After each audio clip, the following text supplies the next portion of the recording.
Shalom, puji Tuhan, saya rasakan hadirat Allah begitu kuat sehingga pujian penyembahan kita cukup lama pada sesi kali ini, menara doa kali ini. Tapi saya rasakan hadirat Allah, Tuhan hadir, Tuhan bekerja di tengah-tengah kita. Yang percaya katakan amin. Nah saudara, hari ini saya ingin bagikan satu pesan yang sangat penting yang perlu kita dengar saudaraku. Yaitu saya kasih judul tentang masa transisi atau tempat transisi, ya kan, mengisi masa transisi, mengisi kemerdekaan. Artinya bahwa di sini dasar firman-Nya yang saya mau sampaikan adalah di dalam Yesaya 43 ayat yang ke-19, begini bunyinya saudara. Lihat, aku hendak membuat sesuatu yang baru, yang sekarang sudah tumbuh, belumkah kamu mengetahuinya? Ya, aku hendak membuat jalan di padang gurun dan sungai-sungai di padang belantara. Tuhan katakan, lihat, aku hendak membuat sesuatu yang baru. Jadi saudaraku, kita nih sedang membuat sesuatu yang baru, tapi kita belum masuk ke sana. Kita masih berada dalam transisi dari yang lama ke menuju yang baru. Kemarin kita merayakan hari kemerdekaan daripada negara kita, Republik Indonesia. Saudara, ini perayaan yang belum pernah kita alami sebelumnya. Biasanya ngumpul di istana. Kita ngumpul mungkin di kantor gubernur, di kantor bupati, wali kota, atau di kantor-kantor, di sekolah-sekolah, semuanya adakan upacara kumpul bareng. Tapi di masa sekarang sepertinya ini sesuatu yang baru. Kita lewat online dan lain sebagainya. Saudaraku, memang inilah Tuhan. Kita diciptakan Tuhan bukan untuk berada di tempat atau tingkatan kehidupan yang sama sepanjang waktu. Tuhan menciptakan kita dengan sebuah kerinduan saudaraku, supaya kita semakin bertumbuh, ya kan, di dalam Dia, terus berbuah, berperan bagi kerajaannya. Yang percaya katakan amin. Dan saya percaya juga, ya kan, bahwa sesuatu di dalam batin setiap kita, hati setiap kita, ada satu kerinduan untuk melangkah dari satu iman kepada iman yang lebih besar. Untuk kita bisa masuk ke dalam kemuliaan, ya kan, yang satu kepada kemuliaan yang lebih besar. Katakan amin saudara. Inilah era dimensi yang baru. Bukan cuman era kenormalan yang baru, tapi ini satu dimensi yang baru. Saudaraku Yesus Kristus, saya terus berdoa, saya terus bertanya sama Tuhan. Tuhan, apa yang Tuhan inginkan untuk kami lakukan? Karena saudaraku Yesus Kristus, kerinduan setiap hati kita yang paling dalam adalah kita ingin hidup menurut apa? Kehendak Tuhan. Katakan amin saudara. Jadi Kristen kalau bisa gak tanggung-tanggung. Jadi Kristen yang totalitas. Yaitu apa maksudnya Kristen yang total? Kita harus belajar hidup. Maunya Tuhan tuh apa buat saya? Kan paling 3. Ya kemarin waktu hari Minggu kita kumpul fellowship sebentar. Tuh satu ibadah. Pesan Tuhan ini yang datang ke saya. Saudaraku Yesus Kristus. Tentang hidup menurut kehendak Tuhan. Itu 3 kan. Di mana kita bisa berada di tempat yang Tuhan kehendaki. Kita bisa berada di tempat yang Tuhan kehendaki. Tempat apa yang Tuhan kehendaki? Itulah hadirat Tuhan. Katakan amin. Itu tempat. Di mana tempat, di mana di situ ada hadirat Allah. Pasti di situ akan ada apa? Damai sejahtera. Saudaraku, damai sejahtera. Yang kedua adalah kita bisa melakukan apa yang Tuhan kehendaki. Itu bicara apa? Tentang apa? Melayani Tuhan. Apapun yang kita katakan, apapun yang kita buat, mungkin kita mendidik anak, mengurus anak, kita lakukan itu semata-mata sebagai pelayanan kita kepada Tuhan. Katakan amin. Saudara kerja, apapun yang kita buat, yang kita lakukan, biarlah yang kita lakukan itu yang menurut kehendak Tuhan, untuk Tuhan semuanya. Yang ketiga adalah kita bisa mendapatkan apa yang Tuhan kehendaki. Sebenarnya apa sih kehendak Tuhan yang Tuhan ingin kita dapati? Saudara tahu gak apa? Dia ingin setiap orang mendapatkan surga yang mulia, tinggal di Yerusalem yang baru. Katakan amin saudara. Jadi tempat yang dia kehendaki adalah supaya kita tetap ada dalam hadiratnya. Pekerjaan apa yang harus kita lakukan? Melayani dia.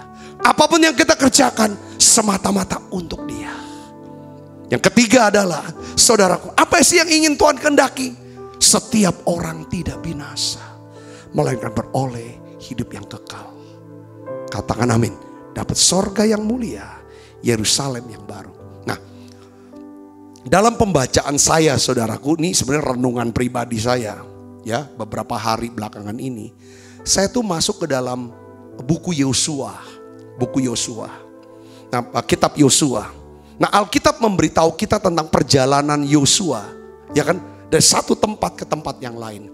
Yosua ini adalah manusia yang paling lengkap, sebenarnya saudaraku, paling lengkap buat bangsa Israel. Ini manusia paling lengkap. Kenapa, saudara? Ya kan, Yosua bisa menghabiskan waktunya, saudaraku, memang 40 tahun di padang gurun, ya. Setelah bertahun-tahun, ya kan, kemudian Yosua terus memimpin orang Israel ke menyeberang sungai Yordan. Lalu setelah sampai di tanah perjanjian, saudara, ya kan, jadi Yosua tuh dia ada di Mesir, dia ada di padang gurun, dia juga ada di tanah perjanjian. Jadi ada 3 tempat yang dia tempatin. Musa ada di Mesir, ada di padang gurun. Tapi Yosua ada di Mesir, padang gurun, dan juga tanah Kanaan. Saudara di sini, sekalipun dia ada di tanah Kanaan, ini tempat, setiap tempat dia melihat bahwa ini tempat transisi.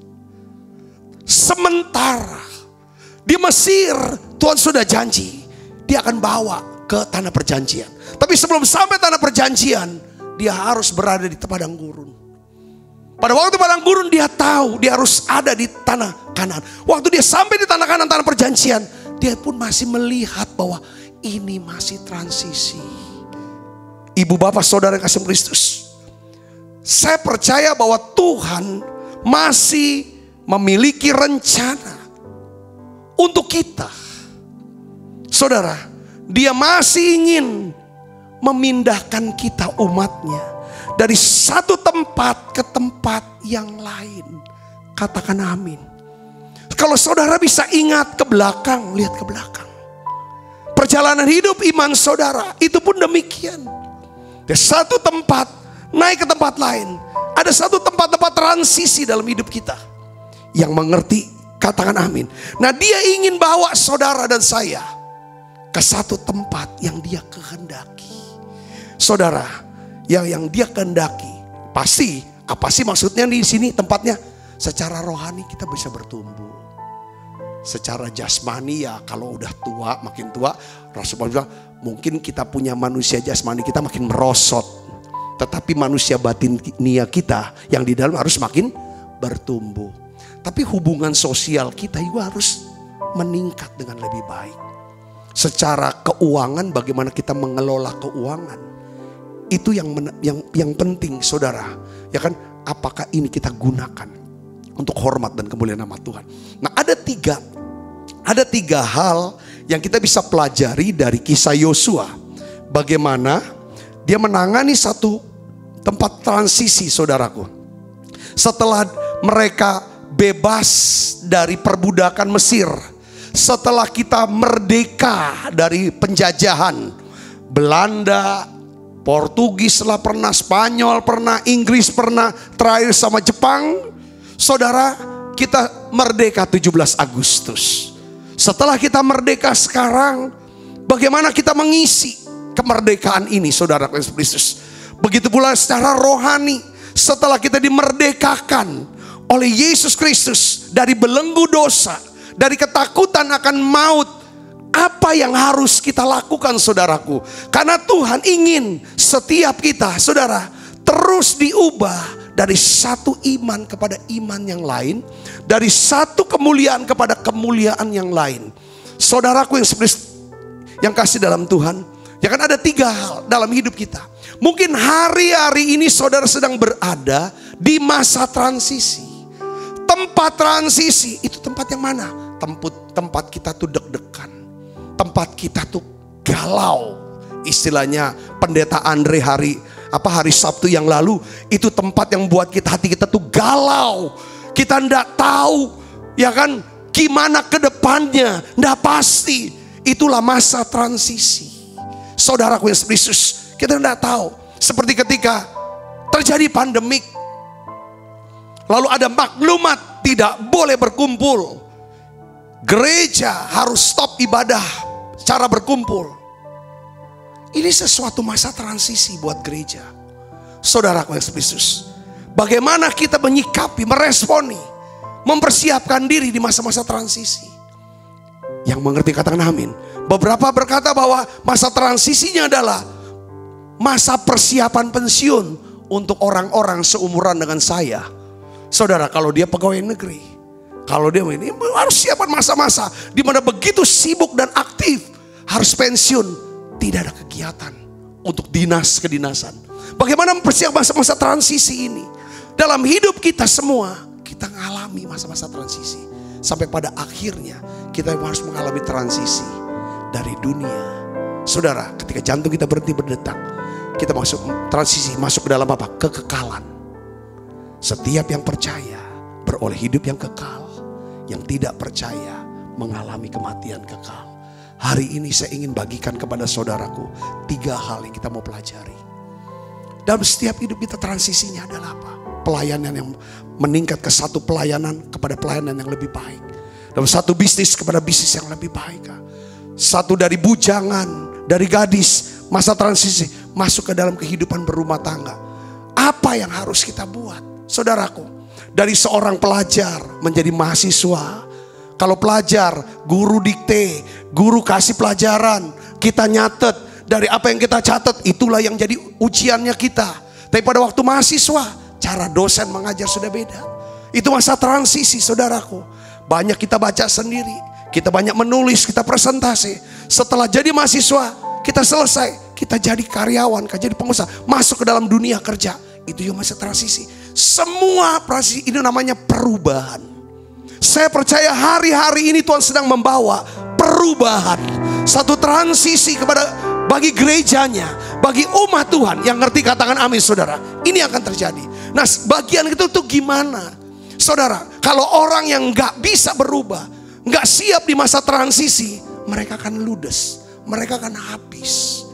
Mereka akan mengalami disrupsi, hilang begitu saja. Saudaraku, hari ini saya ingin bagikan, kita belajar dari Yosua.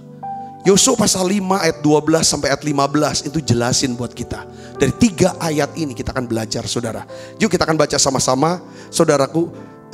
Yosua 5 ayat 12. 1, 2, 3. Lalu berhentilah mana itu pada keesokan harinya setelah mereka makan hasil negeri itu. Jadi orang Israel tidak beroleh mana lagi. Tetapi dalam tahun itu mereka makan yang dihasilkan tanah Kanaan. Jadi saudara lihat di sini ayatnya. Bahwa ketika mereka tiba di tanah perjanjian, tanah Kanaan, mana itu berhenti. Lalu mereka makan dari hasil yang dihasilkan oleh tanah Kanaan. Jadi yang pertama saudaraku Yesus, kita ini perlu membajak tanah hati kita. Dan menabur benih firman setiap hari. Di masa transisi, di tempat transisi, kita perlu membajak tanah. Karena di tanah perjanjian kita yang sudah dibebaskan dari belenggu dosa, dari ketakutan akan kematian. Yesus sudah merdekakan kita. Alkitab katakan, kalau anak memerdekakan kamu, maka kamu benar-benar merdeka. Kebenaran yang kamu ketahui, kebenaran itulah yang akan memerdekakan kamu. Katakan amin saudara. Jadi saudara dan saya, kita semua yang percaya Yesus adalah orang yang sudah dimerdekakan. Nah sekarang bagaimana caranya? Setelah kita dimerdekakan, itu artinya kita sudah berada di tanah perjanjian. Kita sudah ada di tanah Kanaan. Tanah Kanaan bicara tentang apa? Kita harus makan dari hasil yang dihasilkan tanah itu.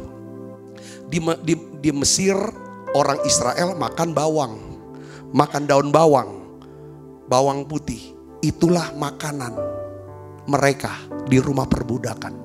Waktu mereka dalam perbudakan, makanan mereka tuh bawang. Waktu mereka di padang gurun, makanan mereka apa? Mana yang turun dari sorga. Itulah makanan yang disediakan Tuhan di padang gurun. Waktu di padang gurun, saudara, mereka nggak kerja, tapi karena mereka mengikuti kehendak Tuhan, maunya tuh mengikuti firman Tuhan, saudaraku, maka Tuhan pelihara mereka, beri mereka makan tiap hari. Tapi ya makanan itu, saudaraku. Tapi ketika mereka sampai ke tanah perjanjian, Alkitab katakan mereka tidak lagi makan mana, tapi mereka makan, saudaraku, yaitu apa? Dari hasil tanah itu. Jadi mereka memakan sesuatu yang dihasilkan dari menabur benih di tanah yang mereka sudah garap. Itulah makanan mereka. Di masa apa? Di masa kemerdekaan. Di masa mereka sudah dimerdekakan di tanah dari perbudakan. Jadi saudara Kristus, saya mau ucapkan kata-kata seperti ini lagi, saudaraku. Ini yang pertama yang kita harus tahu. Tuhan Yesus telah membebaskan kita dari belenggu dosa oleh kematiannya di atas kayu salib. Dan oleh kematiannya maut telah dikalahkan sehingga kita dimerdekakan bukan hanya dari belenggu dosa, tetapi juga dimerdekakan oleh ketakutan akan kematian. Katakan amin. Tuhan Yesuslah yang memberikan kita iman. Tuhan Yesuslah yang membuat iman kita menjadi apa? Sempurna. Melalui kebenaran firman Tuhan. Sebab firman Tuhan itu adalah makanan buat jiwa kita. Saudaraku Yesus, setelah kita dimerdekakan, setelah kita diselamatkan oleh Tuhan, maka makanan kita seharusnya adalah apa? Firman Tuhan. Saudaraku, makanan kita adalah firman Tuhan. Kita makan firman Tuhan. Caranya bagaimana kita bisa makan firman Tuhan? Kita harus siap digarap tanah hati kita. Supaya tanah hati kita ini jadi lemah lembut dan rendah hati. Yang ngerti katakan amin. Kalau tanah ini sudah digarap jadi lemah lembut dan rendah hati, maka kita bisa makan dari hasil firman. Makan hasil firman itu apa, saudara? Makan hasil firman artinya apa, saudara? Kita akan melihat banyak kebaikan Tuhan, kemurahan Tuhan, keajaiban Tuhan itu terjadi dalam hidup kita. Yang percaya katakan amin. Itulah maksudnya makan firman. Saudara Kristus, ini yang Tuhan mau, ini yang Tuhan buat. Nah, namun ada saatnya kita harus bertindak berdasarkan apa yang kita ketahui dan menggunakan kebenaran firman Tuhan yang telah diberikan kepada kita. Saya nyebut saudara menabur benih firman Tuhan ini, saudara, ya kan? Saya menyebut istilahnya ini adalah menabur benih firman. Jadi maksudnya gini, kita ini perlu, saudara, memiliki tanah hati yang lembut dan rendah hati untuk supaya setiap benih firman itu bisa ditabur.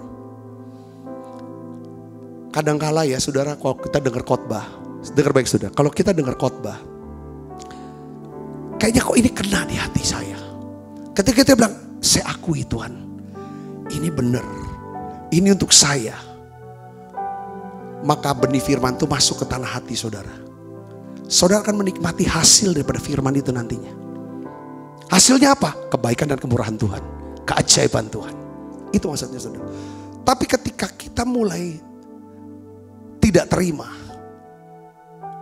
akan teguran daripada firman Tuhan, maka cara Tuhan untuk melembutkan hati kita adalah dengan lewat apa saudara? Lewat keadaan. Entah keadaan dalam bentuk masalah. Bukan berarti Tuhan benci. Hanya untuk pada waktu kita kena sakit. Ketika kita sedang kena masalah dalam keuangan pekerjaan. Di mana kekuatan kita, kemampuan kita tidak bisa menolong diri kita. Tidak bisa menjawab, menyelesaikan masalah kita. Pada saat itu hati kita mulai remukkan. Itu seperti tanah sebelum ditabur oleh benih. Tanah itu harus digarap atau dibajak dulu. Makanya sering kali kenapa orang Kristen, orang berkata, kenapa sejak saya jadi Kristen, kenapa kok masalah datang sini berganti? Tuh izinkan Tuhan menggarap hati saudara. Yang ngerti katakan amin. Izinkan Tuhan meremukkan. Karena orang yang remuk hati dan patah hati, itu orang yang dekat dengan Tuhan. Katakan amin saudara. Orang yang dekat sama Tuhan adalah orang yang gampang dengar suara firman Tuhan. Makin dekat makin gampang dengarnya. Kalau udah dengar masuk dalam tanah hati ini, berakar saudara, dengan kasih tumbuh. Saudara bisa sampai menikmati. Saudara apa? Makan dari hasil firman Tuhan itu. Saudara bisa mengerti sini, katakan amin. Karena gini ya, setiap hari, makanya tiap hari ini perlu saat teduh untuk garap hati. Orang Israel sudah sampai tanah Kanaan. Mereka nggak bisa lagi dapetin bawang gratis dari Firaun, karena mereka orang merdeka. Mereka nggak dapat lagi mana yang turun dari surga, tapi mereka makan dari hasil tanah itu. Tanah itu harus digarap lebih dulu. Mereka harus tabur benih dulu, baru bisa menghasilkan tuayan. Tuayan iman dan tuayan kemuliaan. Yang mengerti katakan amin. Jadi kita perlu belajar prinsip pertama ini dari masa transisi adalah untuk ngisi mereka. Izinkan Tuhan membajak tanah hati kita. Setiap hari. Setiap hari. Izinkan terus setiap hari tabur benih firman. Dengan cara apa? Dengar pengajaran firman. Baca Alkitab tiap hari. Alkitab yang kita baca benih firmannya, coba kita mulai pikirkan. Doakan. Perkatakan. Renungkan itu saudara. Sampai dia tertanam masuk. Yes. Aku percaya. Katakan amin saudara. Saatnya kelak. Maka saudara akan makan dari hasil yang terbaik dari tanah hati saudara. Karena Tuhan hanya memberikan berkat yang mulia kepada hati yang mulia. Karena hati yang mulia adalah hati yang penuh dengan benih firman. Nah, firman yang tumbuh saudara dengan buah-buah kebaikan. Saya simpulkan dengan begini, prinsip yang pertama saudaraku. Ketika kita ada dalam masa transisi. Kita sekarang ini semua dalam masa transisi. Setuju gak saudara? Katakan amin. Sebentar sih. Minimal transisi dari bumi ke sorga. Atau juga secara rohani kita mau makin kenal Tuhan. Beberapa di antara kita, mungkin saudara belum baca Alkitab sampai habis. Ngerti sih juga belum. Tapi baca juga belum. Kita harus sampai ke target itu. Setelah udah sampai selesai, kita mulai coba apa sih arti ini, maksud kitab mulai dari Injil Matius. Itu maksudnya apa? Kita terus Tuhan mau kita terus bertumbuh. Apakah saudara mau bertumbuh? Katakan amin. Katakan amin. Dari sisi pekerjaan, entah saudara sebagai karyawan kah, sebagai pengusaha kah, saudara juga harus punya tanah hati yang lembut dan rendah hati. Supaya ada pengetahuan yang bisa masuk, pengertian yang bisa saudara dapatkan, hikmat yang saudara bisa peroleh. Sehingga saudara bisa naik terus promosi dari satu level ke level yang baru. Ini semua perlu tanah hati, lemah lembut dan rendah hati. Oleh karena itu dengan kata lain ada 3 hal prinsip yang pertama ini. Kita harus apa saudaraku? Memiliki apa? Tangan yang rajin itu terampil. Tangan yang rajin, bukan tangan yang males. Di tanah perjanjian, tanah Kanaan, gak bisa ongkang-ongkang kaki, ngarepin mana turun lalu makan kenyang. Kita harus punya tangan yang rajin.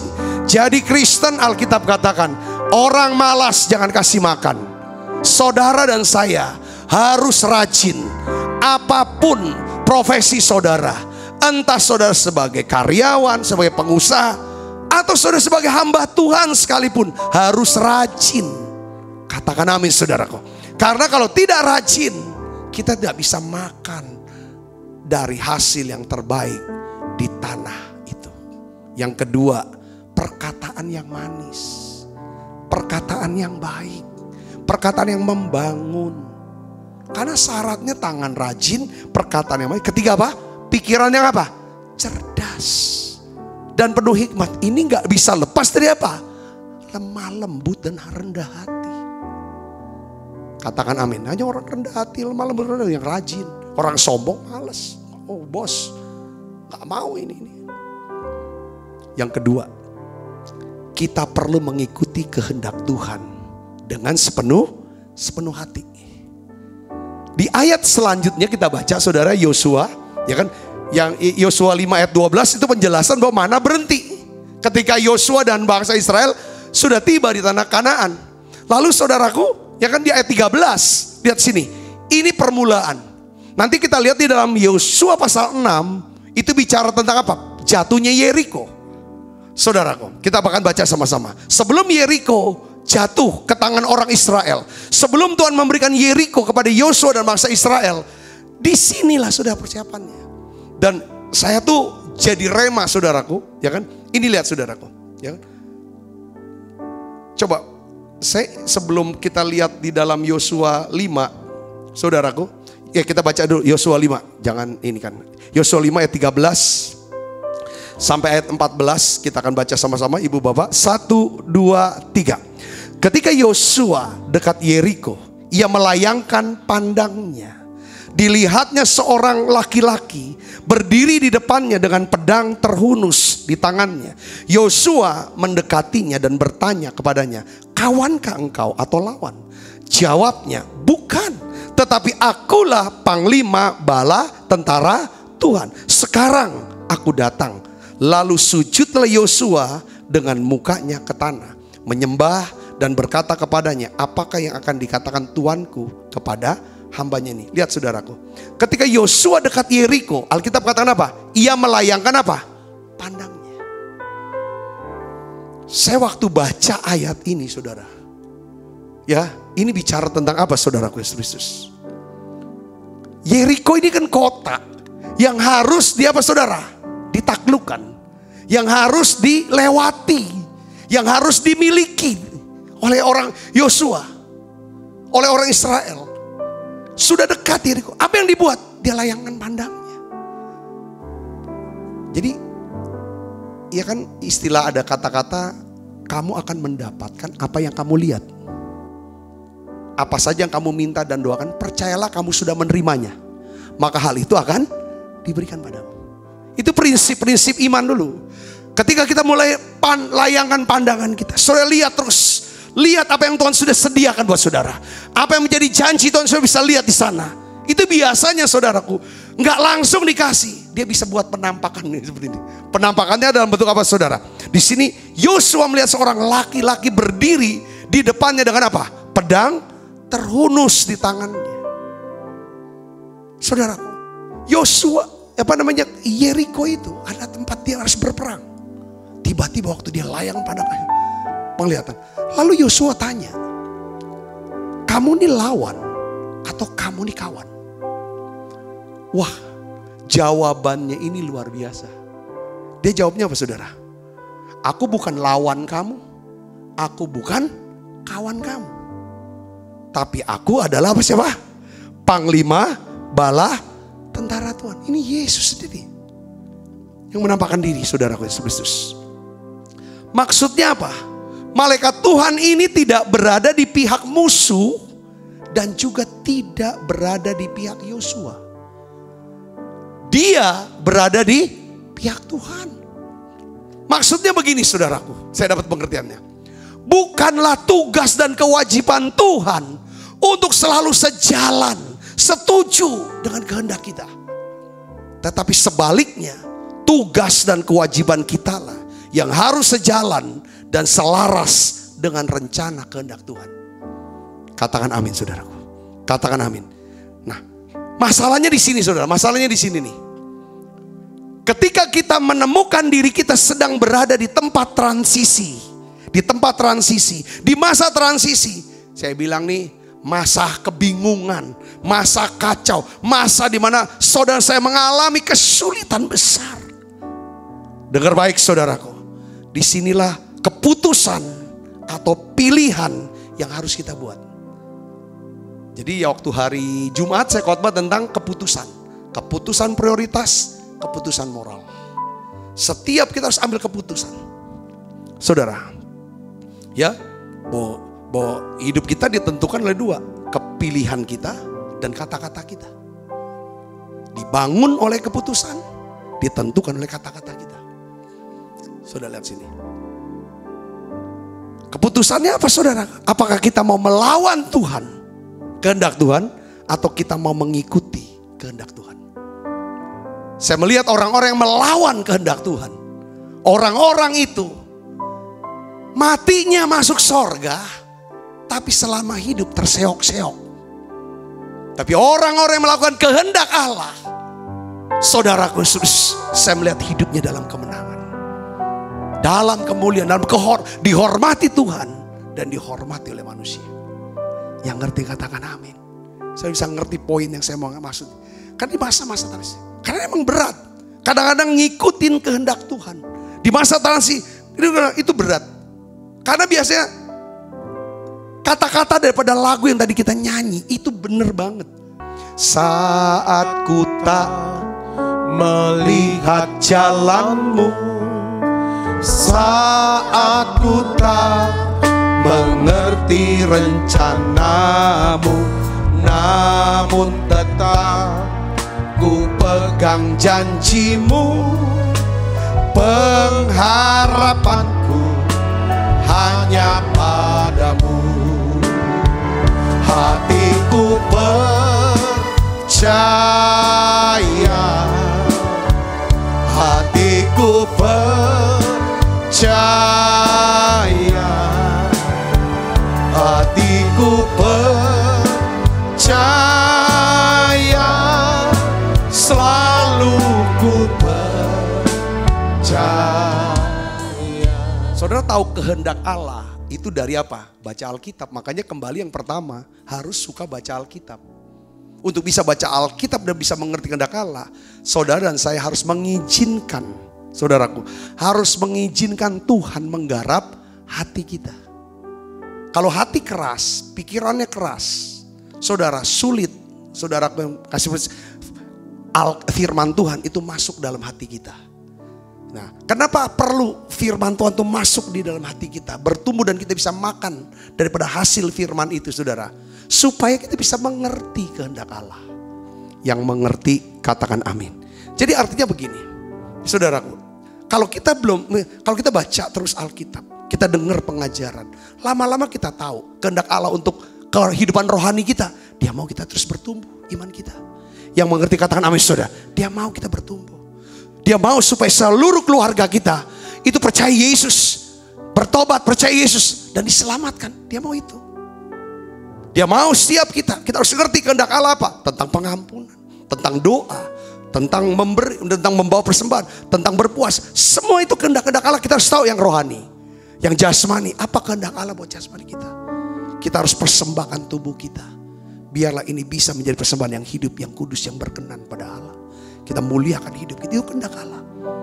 Kita harus tahu kehendak Allah tentang hubungan. Saudara, Tuhan bilang jangan bergaul dengan orang fasik. Jangan bergaul dengan orang-orang dunia. Saudaraku, bukan berarti saudara tidak boleh membangun hubungan sama mereka.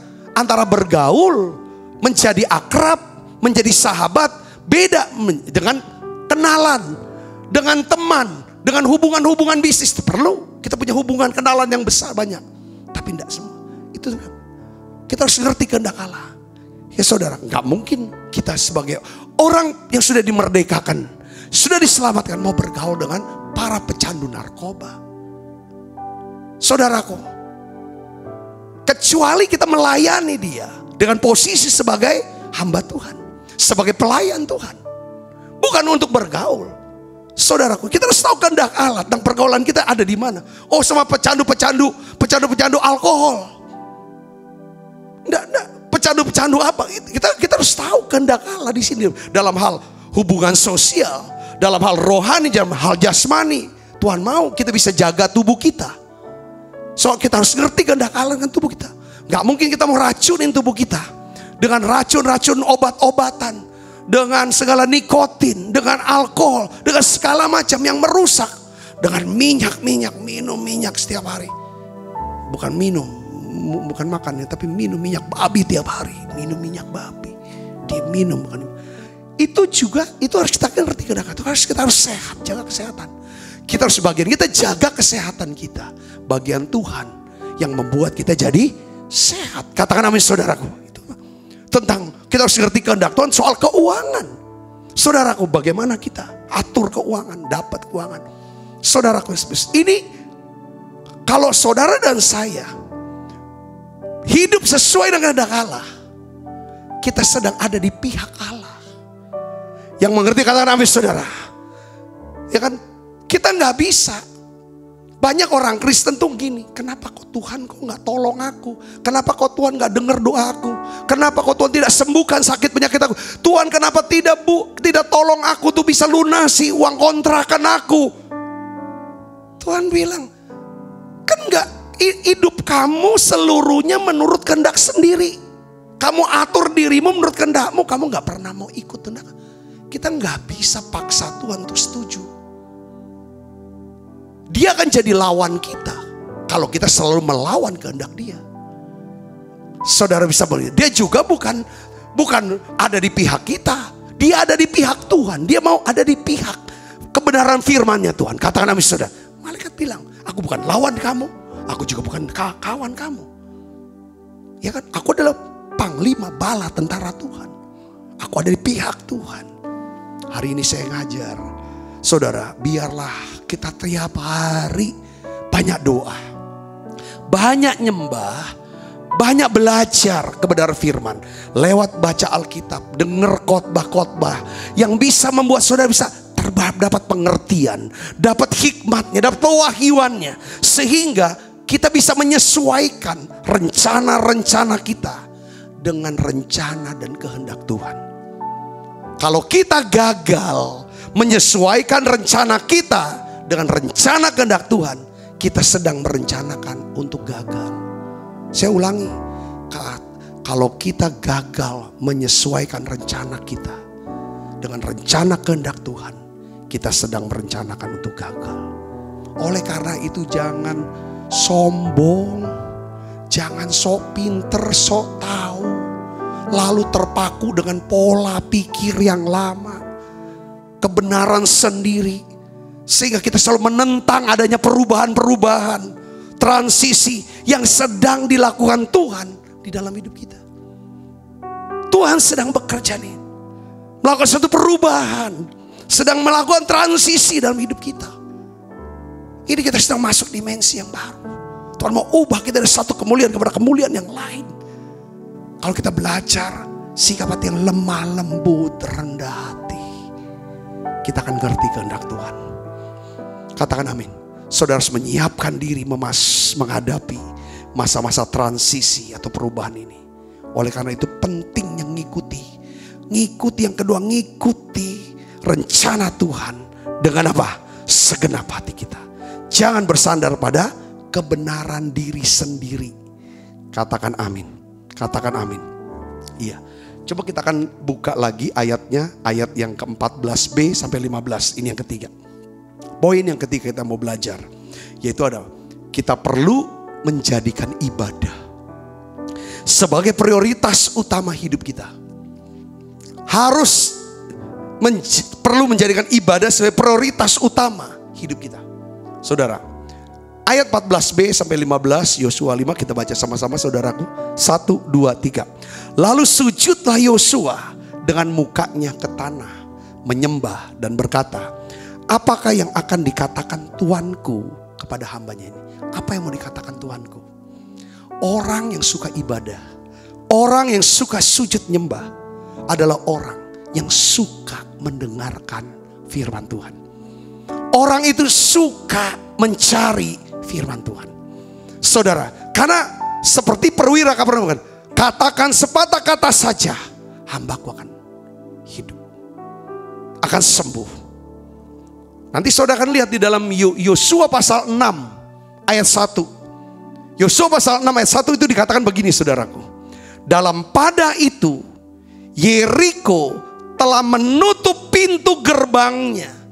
Yeriko, penduduknya, rajanya telah menutup pintu gerbangnya.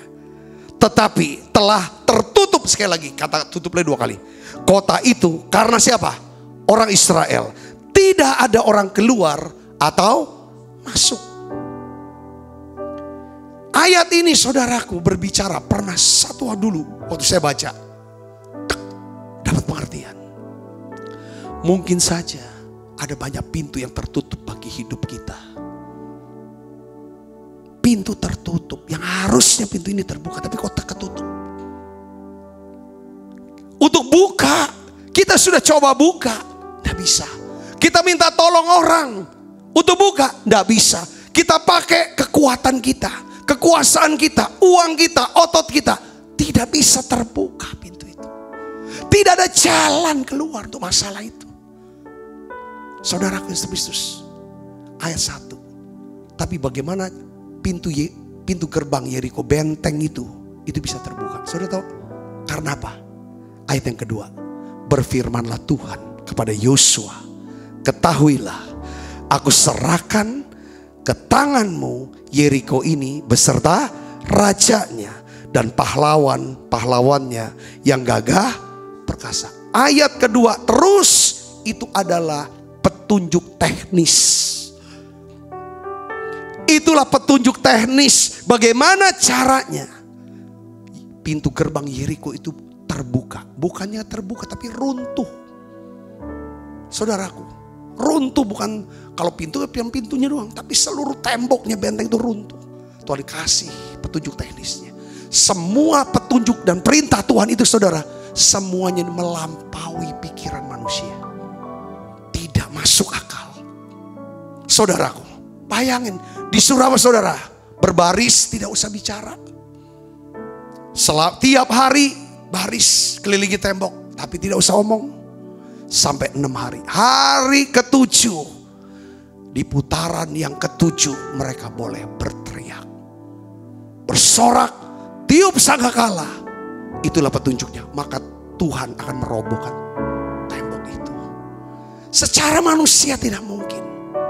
Makanya di sini saudara, hanya orang yang bisa, pertama, garap dulu tanah hati ini lembut dan rendah hati.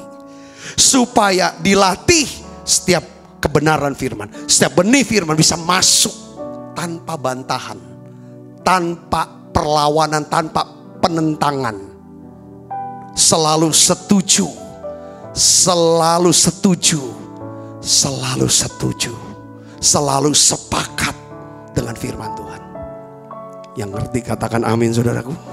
Ya, yang kedua saudara, benar-benar ngikut Tuhan sepenuh hati, total.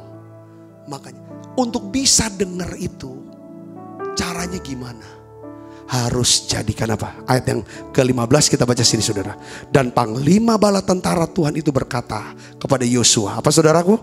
Tanggalkanlah kasutmu dari kakimu, sebab tempat engkau berdiri itu apa? Kudus. Dan Yosua berbuat demikian. Tanggalkan kasut kamu. Ya saudara, dia mau tanggalkan kasut. Ketika malaikat berkata, ia ada di pihak Tuhan. Aku bukan di pihak kamu, aku bukan di pihak lawan kamu, tapi aku di pihak Tuhan. Yosua tahu ini Tuhan sendiri. Dia sujud nyembah saudara, tersungkur nyembah. Dan waktu bala tentara ini melihat Yosua tersungkur menyembah, dia nggak tolak penyembahan Yosua. Arti ini Tuhan sendiri. Kan ada kan malaikat yang sujud, oh kamu jangan, malaikat nggak mau disembah. Saudaraku, tapi dia memang Tuhan sendiri. Saudaraku, dia adalah Yesus. Yosua seorang pemimpin yang sibuk dengan banyak pekerjaan yang harus dilakukan.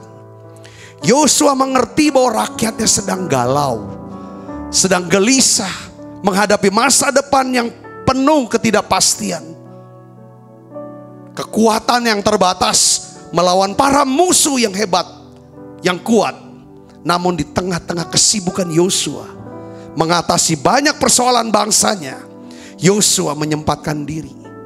Dia lepas sepatu dia. Dia lepas kasutnya. Dia tanggalkan semua beban pikirannya.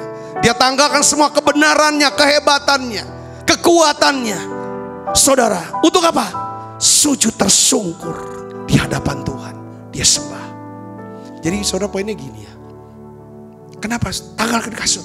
Kasut kan itu sepatu untuk lindungi supaya kaki kita gak terluka. Jalan hidup kita, tanggalkan kasut. Tempatnya kudus. Kalau kita nyembah, kasut harus dibuka, sepatu harus dibuka loh. Apa ini bicara tentang cara-cara hidup kita yang lama harus tinggalkan dulu. Beban pikiran, beban masalah, pergumulan, ocehan, kekecewaan, kemarahan, harus tanggalkan itu kasut, tinggalkan dulu. Harus sujud sembah. Kalau sudah sujud sembah, sudah bisa dengar apa yang menjadi perintah Tuhan. Katakan amin saudara. Tuhan akan bisa berfirman, ketahuilah Yeriko saudara, benteng-benteng yang menutup rezeki saudara, menutup setiap berkat dalam hidup saudara, mujizat dalam hidup saudara. Ketika Tuhan berfirman, ketahuilah Yeriko, aku serahkan ke tanganmu Yeriko ini beserta rajanya dan pala-palanya yang gagah perkasa kepadamu. Saudara akan terima itu. Yang percaya katakan amin. Kata kuncinya sujud nyembah. Nah sekarang poinnya gini, saya mau tutup. Kenapa kok ibadah harus jadi prioritas hidup kita yang pertama? Saudara tahu ibadah ya, maksud saya ibadah tuh, saya nggak bilang worship ini kan. Jadi ibadah tuh mencakup doa, pujian, penyembahan, dengar firman, fellowship dengan orang percaya. Itu namanya ibadah, saudara ya. Kenapa kok ibadah itu penting? Ya, saya mau kasih tahu saudara gini, ibadah itu bukan membuang waktu atau waste time, bukan buang waktu, tetapi justru menghemat waktu, save time, sehingga kita bisa hidup lebih berhasil dan beruntung. Katakan amin. Kalau saudara bisa pegang nih paradigma ini, bahwa beribadah kepada Tuhan, ibadah bisa juga saat teduh pagi-pagi. Saudara luangkan waktu 1,5 jam menara doa online setiap hari. Hari Minggu ibadah raya online, kalau masih online. Kalau nanti sudah fellowship bersama dengan ikut ibadah, itu enggak buang waktu, bukan waste time, tapi save time. Ada banyak waktu saudara bisa hemat. Kenapa? Ibadah ini seperti asa gergaji, tahu nggak saudara asa gergaji? Buat penebang kayu, tahu. Buat tukang potong daging, tahu betapa pentingnya asa pisau. Saudaraku, kalau pisau itu makin tajam, maka lebih hemat. Banyak waktu yang bisa kita hemat, gunakan. Yang ngerti kata kita lebih ibadah itu mempertajam kepekaan kita. Kalau saudara bisa di dalam ibadah, hati ada damai sejahtera, penuh damai sejahtera hati dan pikiran kita. Dia berikan kita kuasa, dia berikan hikmat, dia bisa tuntunan, dan juga dia berikan apa? Perlindungan buat kita. Dia berikan pemeliharaan yang ajaib. Itulah makanya saya bilang, ibadah bukan waste time, tapi save time. Yang kedua, ibadah itu membuat hidup kita, rencana kita bisa selaras dengan Tuhan. Ada salah kata, salah tulis saudara. Membuat hidup kita dan rencana kita bisa selaras dengan Tuhan. Ibadah. Karena ada yang bisa ngingetin, oh iya, tiap ini kita dengar khotbah, oh iya ya aku salah, harusnya gini loh. Kita bisa diskusi, saling mendoakan, saling melayani. Yang ketiga, kalau kita suka beribadah, jadi prioritas kita. Saat kita beribadah, saat itu kita sedang mengingatkan diri kita. Kita jadi rendah hati nih. Bahwa apa? Hidup ini sangat ditentukan oleh Tuhan. Hidup ini ditentukan oleh Tuhan, bukan oleh kekuatan dan kehebatan kita. Katakan amin saudaraku. Kisah pandemi, kisah corona, saudara, itu menunjukkan bahwa yang menentukan hidup itu Tuhan. Bukan manusia, bukan kehebatan manusia, bukan kepinteran dia, bukan uang manusia, bukan backing, bukan kekuasaan, bukan pangkat, tapi Tuhan yang tentukan. Kok bisa satu harus meninggal, yang satu bisa sembuh, yang semua harus meninggal, yang ini semua bisa sembuh? Itu semacam Tuhan. Tidak bisa. Oh ini hamba Tuhan bisa meninggal, oh ini orang biasa kok bisa hidup. Itu Tuhan yang tentukan. Semakin kita suka beribadah, suka nyembah, semakin kita bisa ngerti bahwa hidup ini ditentukan oleh apa kata Tuhan, apa kata firman Tuhan, bukan oleh kekuatan kita. Itu kita bisa tahu, kita bisa sadar, tahu diri pada saat kita suka beribadah. Kalau kita jauhkan diri dari ibadah, kita nggak tahu diri. Kalau kita nggak tahu diri artinya apa? Kita pikir yang menentukan hidup adalah kita sendiri. Kecewa. Beribadah itu menyebabkan kita dipenuhi dengan urapan kuasa Roh Kudus dan hati kita dipenuhi dengan damai sejahtera. Katakan amin. Saudaraku yang sekristus, kalau hari ini saudara sedang berada di masa transisi, di tempat transisi, saya mau kasih tahu, bersyukur sama Tuhan. Karena Tuhan sedang memindahkan saudara ke level iman yang lebih besar, supaya saudara bisa memasuki kemuliaan yang semakin besar. Pesan saya sebagai penutup adalah 4. Lihat, rencana Tuhan itu luar biasa indah bagi hidup kita. Letakkanlah iman percaya kita kepada Tuhan. Ikutilah rencananya yang ajaib dan yang tidak terduga itu dengan senang. Ikutin aja rencananya. Percaya. Yang keempat, jadikanlah ibadah sebagai prioritas hidup saudara. Saya berdoa, saya mengasihi saudara semua. Saya sangat mengasihi saudara. Saya sangat terbeban ketika saudara memiliki satu kebutuhan, pergumulan dalam. Saya selalu bawa itu ke dalam Tuhan. Kalau saya berdoa untuk saudara, saya berdoa dengan segenap hati. Saya rindu kita bisa menang di masa transisi ini. Di masa transisi ini kita bisa dibawa naik ke level. Minta Tuhan Yesus, Tuhan tolong aku. Tolong aku.